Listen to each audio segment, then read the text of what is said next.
سمعت يوما عن أبرد مدينة على وجه الأرض، مدينة تفوق القطب الشمالي والجنوبي في البرودة، مكان تصل فيه الحرارة أحيانا إلى 72 درجة. الناس على حافة الطبيعة ويواجهون يوميا شيئا لا يستطيع أغلب البشر تحمله، ورغم كل هذا لا تزال تستقبل الكثير من السياح. فهل عرفتموها من تكون؟ سمعت يوما عن أبرد مدينة على وجه الأرض، مدينة تفوق القطب الشمالي والجنوبي في البرودة، مكان تصل فيه الحرارة أحيانا إلى 72 درجة تحت الصفر، درجة كفيلة بأن تجمد أنفك وجفون عينيك في دقائق لو خرجت دون حماية. في هذه المدينة يستيقظ السكان كل صباح ليجدوا ذئابا، دببة وعصافير متحجرة من شدة البرد. هنا طبيعة لا تمزح، الأسواق لا تحتاج ثلاجات، اللحوم، الأسماك، كل شيء يبقى مجمدا، ولو رميت كمية من الماء في الهواء لتجمدت قبل وصولها إلى الأرض. وأما المنازل فقد تدفن أحيانا تحت الثلوج، ولولا تدخل فرق الطوارئ لاختفى الناس تحتها دون أن يلاحظ أحد. أما السيارات فممنوع أن تطفئها، لأن الوقود نفسه قد يتجمد داخلها، فتتحول السيارة إلى قطعة جليد بلا فائدة. وفي الليالي الطويلة يصنع البرد صوتا يشبه تكسر الزجاج، إنه صوت الأشجار وهي تتشقق من شدة التجمد. إنها ليست مدينة عادية بل جحيم من الجليد، مكان يعيش فيه الناس على حافة الطبيعة ويواجهون يوميا شيئا لا يستطيع أغلب البشر تحمله، ورغم كل هذا لا تزال تستقبل الكثير من السياح. فهل عرفتموها من تكون؟ جو بارد جدا، درجة الحرارة اليوم 42 تحت الصفر في مدينة ياكوتيا أو ياكوت. طبعا ياكوتيا بالروسي وبالإنجليزي ياكوت. شوفوا الشجر متجمد تماما هنا، شفتوا كيف شجر متجمد تماما، شوف كيف.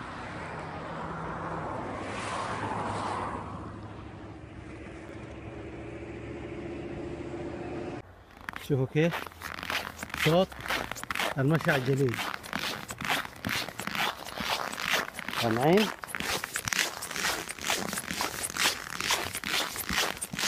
هذه كل فردة من الجزمة وزنها أكثر من 2 كيلو، لأنها داخلها مبطن بالجلد والفرو حتى تدفي القدمين.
Фотографировать нельзя.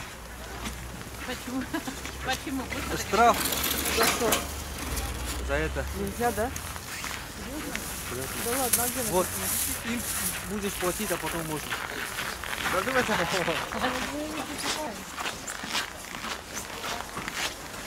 هذا الطيور والأسماك. سوق السمك في ياكوتيا.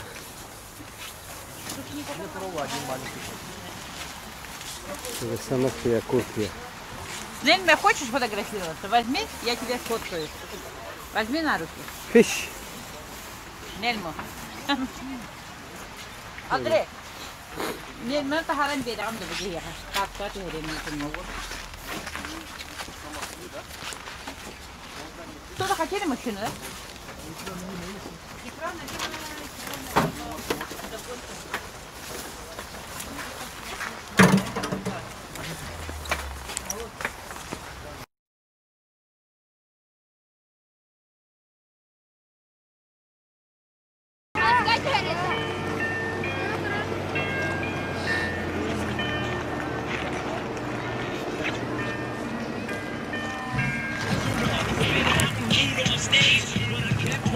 Step right in the next cypher.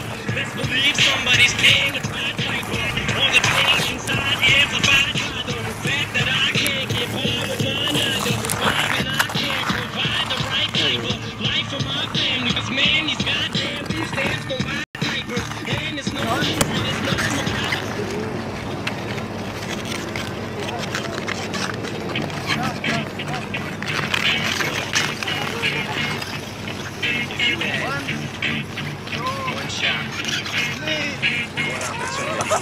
Ready to drop down, but he keeps on forgetting what he wrote down. The whole crowd goes so loud, yo.